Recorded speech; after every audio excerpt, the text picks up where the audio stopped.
अर्को केटासँग ऊ नाङ्गै सुतिराखेको देख्दाखेरि कस्तो भयो त। म त दिदीकोमा पनि अब केटाहरू ल्याइराखेपछि उसले निकालेको रहेछ।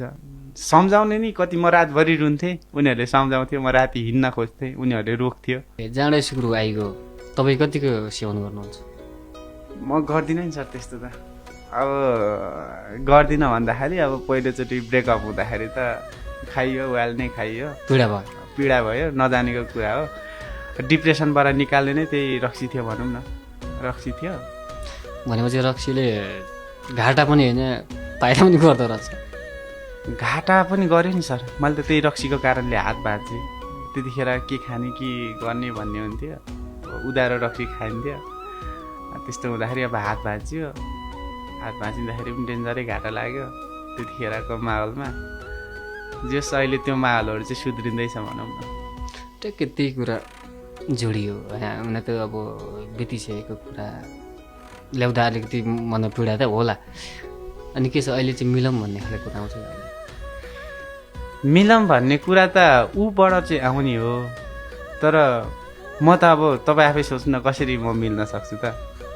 मेरो रुममा मैले तरकारी खाने पैसा नहुँदाखेरि पनि मैले उसलाई जुगाड गरेर तरकारी खाने पैसा दिन्थेँ भने, अनि रुम भाडा पनि म आफै तिरेर म साथीकोमा बस्थेँ क्या। त्यतिखेर उसलाई मेरो रुममा राखेर म साथीकोमा जान्थेँ क्या। त्यो साथी चाहिँ को हो भने तपाईँले पनि राम्रैसँग चिन्नुहुन्छ होला। मिलन, शिव। मिलन र शिव त्यतिखेर सँगै बस्नुहुन्थ्यो क्या। अनि त्यही साथीहरूसँग गएर बस्थेँ। अनि सम्झाउने नि कति, म रातभरि रुन्थेँ, उनीहरूले सम्झाउँथ्यो, म राति हिँड्न खोज्थेँ, उनीहरूले रोक्थ्यो। मेरै रुममा ल्याएर मलाई नै, म मेरै रुममा बसेर म बाहिर बस्दिन्थेँ। अनि ऊ चाहिँ दाइ आउँदैछ भनेर अब मेरै रुममा केटा ल्याएर बस्थ्यो भनेपछि कतिसम्मको घाट भयो त मसँग। कसैलाई त्यति सजिलै विश्वास गर्न सकिँदो रहेछ कि? सकिँदो रहेनछ। मैले त्यहाँबाट सिकेँ क्या।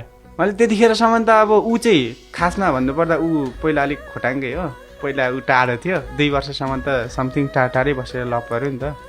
अनि ऊ यहाँ काठमाडौँ आयो। काठमाडौँ आएपछि दिदीको रुममा बस्थ्यो क्या। त्यतिखेर फाल्टै एउटै रुममा बस्थेँ। म चाहिँ सिङ्गल रुममै बस्थेँ। अनि दिदीकोमा पनि अब केटाहरू ल्याइराखेपछि उसले निकालेको रहेछ। अनि म यहाँ बस्दिनँ, यहाँ मान्छे धेरै भयो, तपाईँको रुममा केही महिना मात्रै, केही महिना होइन केही दिन बस्छु भनेर आयो होइन। ऊ आइसकेपछि त अनि आयो। अब दाइ आउँछ को आउँछ भन्दै भन्दै गरेपछि त मैले त आफूसँग कमाइ पनि केही थिएन। अब पैसा अरूलाई मागेर 2-3 सय मागेर भने उसलाई तरकारी खाने पैसा के चाहिन्छ त्यो दिन्थेँ। म आफू त्यत्तिकै हिँड्थेँ होइन। अनि उसले चाहिँ केटा ल्याएर बस्दो रहेछ।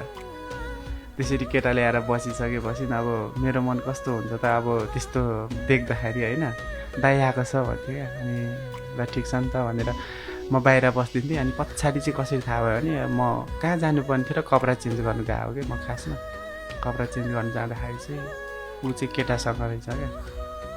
केटासँग आफ्नै गर्लफ्रेन्डलाई मैले लाइफभरि मेरो बुढी बनाउँछु भनेर देखेको गर्लफ्रेन्ड चाहिँ अर्को केटासँग म सुत्ने बेडमा अर्को केटासँग ऊ नाङ्गै सुतिराखेको देख्दाखेरि कस्तो भयो त। म त छागाबाट खसे जस्तो भइहाल्यो नि त्यसपछि त। अपनाउनु हो?